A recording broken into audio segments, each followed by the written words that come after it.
Hi everyone, I'm here today to talk about another story that has recently been cropping up at least in a UK news website / newspaper, and that is about the Daily Mail blaming Slipknot for a boy's suicide. Where do I start? Basically, it just really irks me. The Daily Mail as a publication just irk me anyway, but it really upsets me the fact that people are seeing the fact that when they found him he had Slipknot on his iPod playing in his ears, and that they're taking that as, well, obviously the Slipknot are the reason that he killed himself.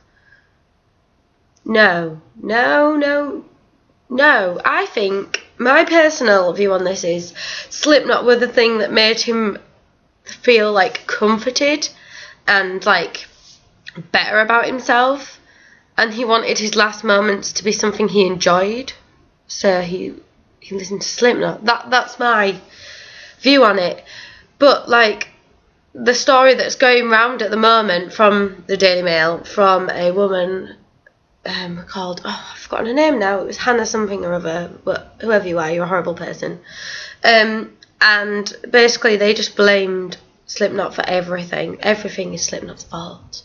Apparently the boy's parents found dark drawings in his sketchbooks, and he came home and he'd drawn himself a fallen angel, and that was all Slipknot's fault, and that meant that he was going to kill himself. And I just think, no, like, the reason I think that this boy has unfortunately killed himself is because of people like the reporters from the Daily Mail who judged him for liking Slipknot.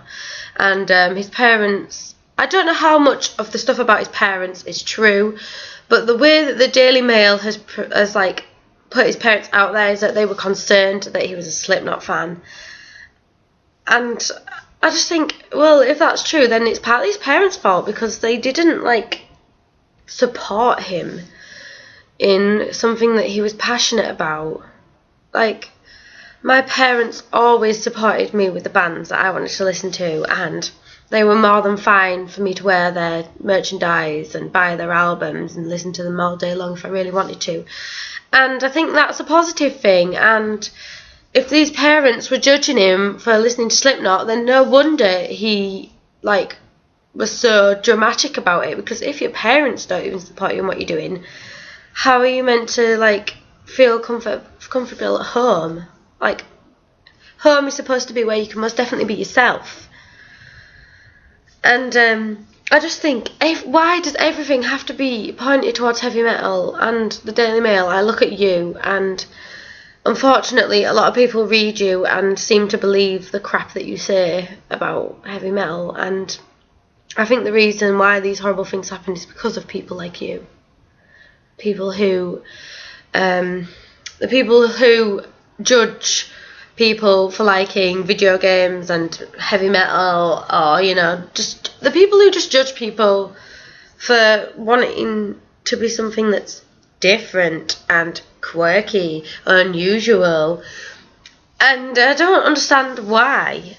It just really upsets me. And this story, the way the story was written is what's upset me the most, where they've basically just gone, everything is Slipknot's fault, and his parents knew it was Slipknot's fault, and he was such a perfect golden boy until he started listening to Slipknot.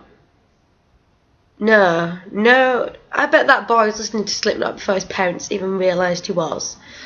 And that he didn't change. I think the people around him changed when they found out what he liked. And it just really upsets me, and I'm sick of the Daily Mail, to be honest. It's all your fault, people at Daily Mail, about how it's a taboo to listen to music like one certain genre, especially a band like Slipknot. Like, come on, guys, they're not exactly like the most offensive band out there. I mean, even in like the metal industry, they're not really like that bad, I would say anyways.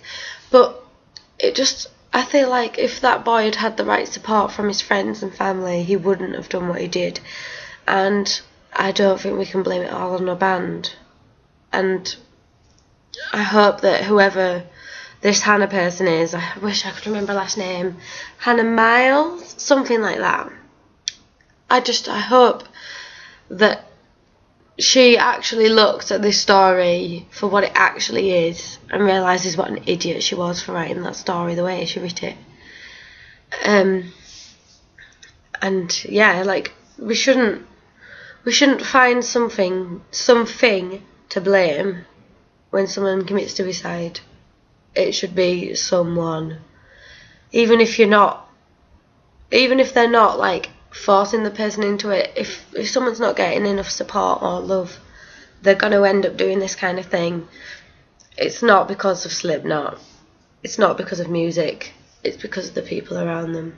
And it really upsets me, and I'm sick of talking about this, but I just hope one day someone actually like pays attention to what I'm trying to say.